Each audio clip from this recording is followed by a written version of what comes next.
everyone, welcome to the aptitude and reasoning series, and today we are going to see very important yet interesting and simple topic, and which is nothing but the chain rule.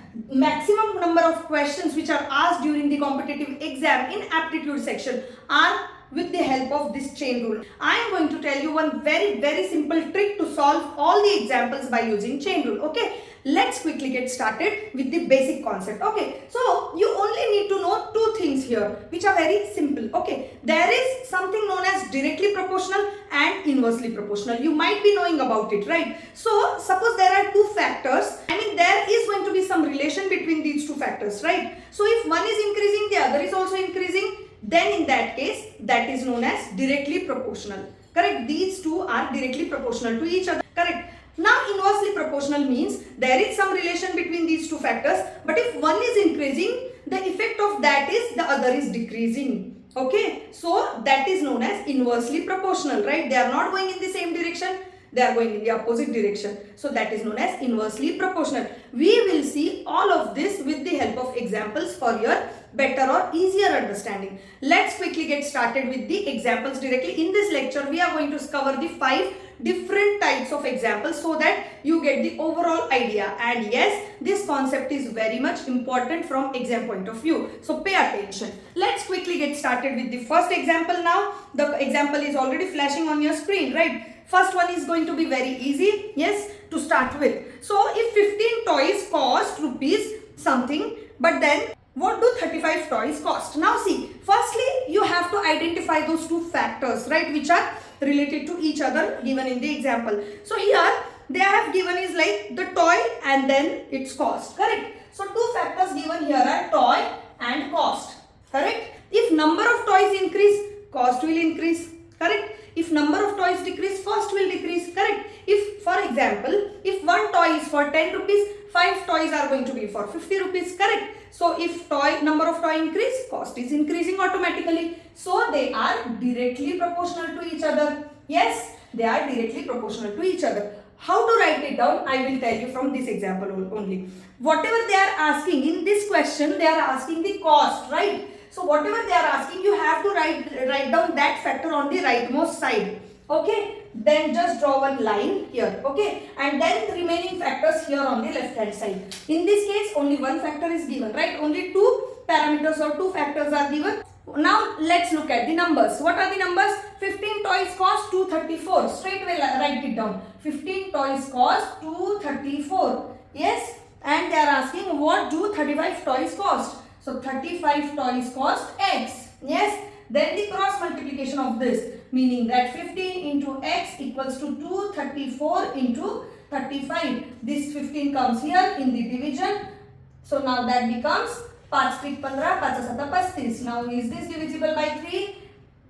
Yes, it is. Total is 9. Okay, so 1, 3, 3 7 21, 3 8 24, right? So now the 78 into 7 is 54. So 546 is the cost. Yes, 546 is the cost to buy 35 toys, correct? Easy? Very easy. You would say what is so new in this, correct? But then we will get into the complicated examples now onwards. Now the second example is already flashing on your screen. What is that? If 36 men can do a piece of work in 25 hours, in how many hours will 15 men do? Now see, identify the factors first. What are the two factors? Again, you see the two factors only. One is men and hours. Correct? Men and hours. Yes. And what are they asking us? In how many hours? Correct? So hours is going to be on the right hand side and men is going to be here. Now identify the relationship between these. If number of men increase, the time required or hours required to do that work, will it increase or decrease? Decrease. Yes, these are indirectly proportional to each other. Yes, men increase, hours decrease, men decrease, hours increase. Simple. Yes. Now let's go into the numbers. 36 men can do in 25 hours.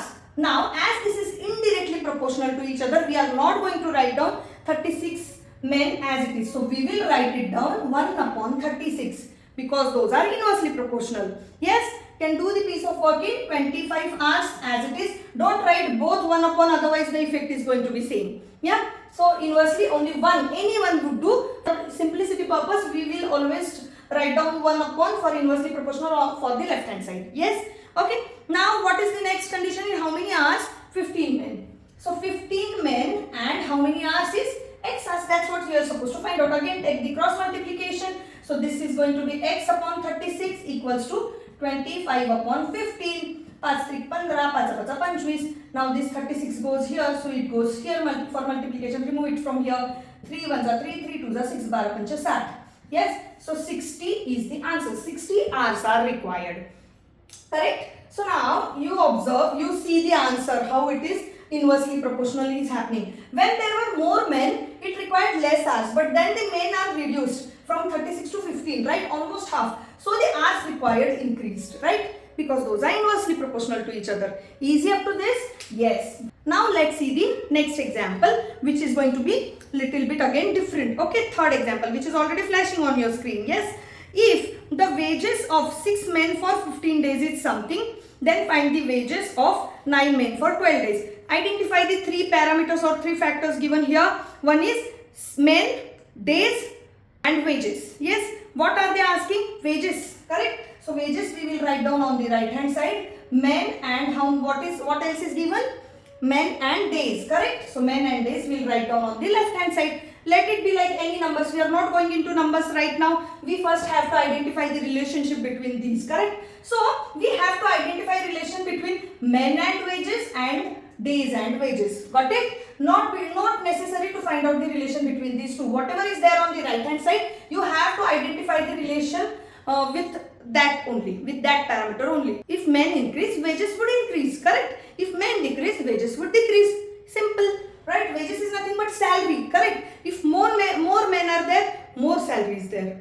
Less men are there, less salary is there. So these are directly proportional to each other. Now this is days and wages. Correct? If for more number of days men are working, then more wages would be paid to them. Correct? If for less number of days those are working, less wages would be paid to them. Correct? So these are again directly proportional. Okay? Easy? Yeah. Now let's go into the numbers. This is for what? We are finding out this just to ensure like we are going to write the number as it is or 1 upon. Yes? For that you need to figure out this relationship directly or inversely proportional. That's it. No any other purpose for that. Okay? Let's get into the numbers. Wages for 6 men 15 days. 6 men 15 days. You are writing down those numbers directly because those are directly proportional, right? And what is the wages? 2,100. Yes. Now they are asking the wages of 9 men 12 days. 9 men 12 days and wages. Very simple. Yeah. Just the difference is what? Instead of just one parameter on the left hand side, you have now 2 parameters on the left hand side. How to deal with this? Simply you have to take the multiplication of whatever is there on the left hand side. Yes. So this, if you combine this together, then that is going to be 6 into 15. Okay. And then this x comes here for cross multiplication equals to this 2,100 into combine these two, meaning that take multiplication of these two. Correct. Now these will go here on the division side as those are there on the multiplication side. Remove from here. Yes. So this is going to be 3 9 3 Chowk 12 3 5 15. Yes. 2 दूने 4 2 त्रिक 6 3 त्रिक 9. Yes. 5 के 5 5 चौक 20 5 दूने 10. 420 into 3 into 2 is your final answer. So 420 into 6. 2520. Yes. 520 is the final answer. Now see, don't go into the numbers right now. What are the parameters given to you? Men, hours, days. Yes. What are they asking? Days. So keep days on the right hand side. Men, hours and days. Yes. You have to find out the identify the relationship between these. What is the relation between men and days? If more men are there to work, then number of days would require less. Correct? Less number of days would be required. If less men at work, then more days are required. Correct? So those are inversely proportional to each other. More men, less days, less men, more days. Simple, logical. Now hours. If people work for more hours, right, in a day, so less days would require to complete the work. Correct? If people work for less hours, then more days would require require. For example, if people work only for 2 hours every day, then more days would require, right? But if people work for 10 hours per day, definitely less days will require to complete the same work, right? So again, these are inversely proportional. Yes. Now let's get into the numbers. What are the numbers? 15 men, 9 hours. Correct? 15, as these are inversely proportional, we are going to write it down 1 upon 15 men, 9 hours. And how many days are required? 16 days are required. So that is what we are going to write down plain. In next, they are asking us this value only. How many days are required? 18 men and 8 hours a day. 18 men and 8 hours a day. You got my point? How are we formulating this?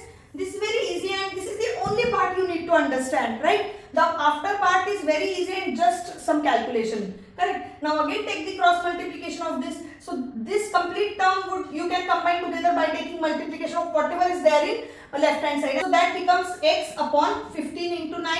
Yes, equals to this cross multiplication 16 upon 18 into 8. So now when this goes here, this becomes 15 into 9 here. This goes from here. Yes.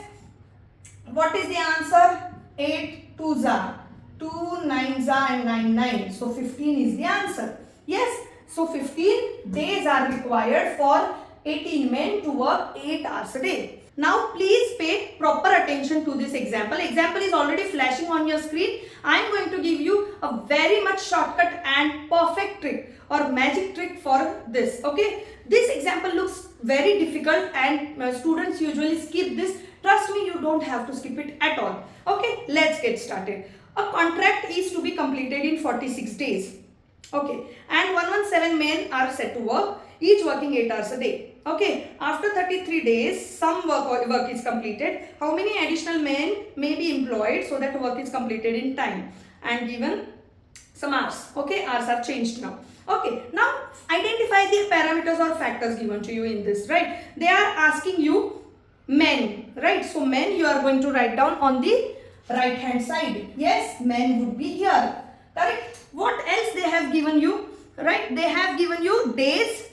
They have given you days. Yes. And also the work. Correct? They are mentioning that 4 7. They have given it. That is going to be, that number is going to be used somewhere. Correct? So the work you have to also consider. Correct? And hours is also there. Yes. Hours is also there. They have given the hours also. Yes. Now identify the relationship between of this man with all of these. Yes. So what is going to be the relationship? Work. If more men are working, then more work will be completed. Right? How much work will be completed? More work. If less men are working, less work will be completed. Is it? Yes. So these are directly proportional to each other. More men, more work. Less men, less work. Easy. Yeah.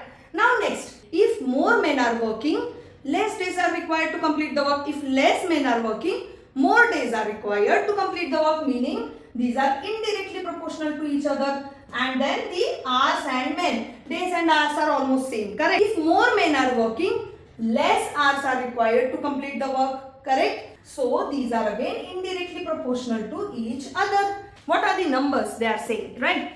Okay. So a contract is to be completed in 46 days. Okay. 117 men are set to work. Men they have given. 117 men are set to work, each working 8 hours a day. R is given but indirectly proportional, so you are writing it as 1 upon 8. Okay. After 33 days, so they have worked for how many days right now? Till now 33 days, right? So again write it down 1 upon 33. Yes. And how much work is after 33 days? 4/7 of work is completed, right? So for this till 33 days, 4/7 work is completed. This is directly proportional, so we are writing down directly 4/7. If it was indirectly proportional, we would have written down 7/4. Okay, so this is done. You got this first statement, right? 117 men are working for 8 hours, 33 days, and this much work is completed. Simple? Yes. Now, how many additional men may be employed? They are asking you men, correct? So men assume as X. Okay. To be employed so that the work is completed in time. Now what is the remaining work? You need to complete the work. 4/7 is done. So remaining is 3/7, right? Remaining is 3/7. Should be completed in time. right?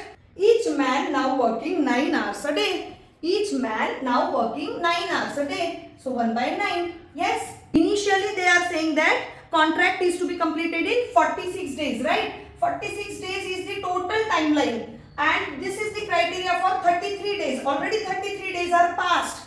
How many days are remaining in your hand? Now there are only 30 days are remaining. You need to complete it in time, correct? And time frame is 46 days only. So remaining days are 1, 3. 13 days only are remaining. So how many men would be required to complete this task, this remaining task in the timeline, meaning that in remaining 13 days, each employee or each staff is working 9 hours a day, right? This is how you write it down. Only this part is important. Other part you already know. Now combine this together by multiplication, okay, and then do the cross multiplication. What it gives you? X into 4 divided by 8, 33, 7 equal to this 117 divided by 9, 13, this is 3, this is 7. Yes, now it goes here, so it will be like 4 here and then 8, 33 and 7 here. Yes, this you can cancel, right? Now just do the calculations. 7 goes that way only. 4 2s are 8. Yes, 3 3s are 9 and 3 11 here. 13 9s are. Yes, so what's the answer? 9 into 2 into 11. Yes, so that is 22 into 9. How much it is? 198. Yes, so now see, they might give you the option as 198, right? And you would simply mark that option also. But then read the question carefully. They are asking you the additional manpower. They are not asking you the total manpower. Yes, already you have 117 men at work. They are asking like how many more men or how many additional men are required to complete the remaining work in the same timeline, okay, and the working criteria on the hours per day, something, right? So additional manpower is nothing but what? This is the total manpower minus whatever is the existing man or already at work. How much it is? 81, right? So 81 more men would be required. See, after reading this example, it sounds or it looks so difficult and so complicated. Students get scared at that point only. But then, is it really difficult? If you see this solution, you'll understand that this is the easiest solution ever for this problem, right? You can check on the internet. I bet you cannot find the easiest solution than this one, right? So yeah, if you like this video, please like, share and subscribe to my channel. Keep practicing, keep studying. For more such videos, subscribe to my channel. Okay, see you in the next video. Bye-bye.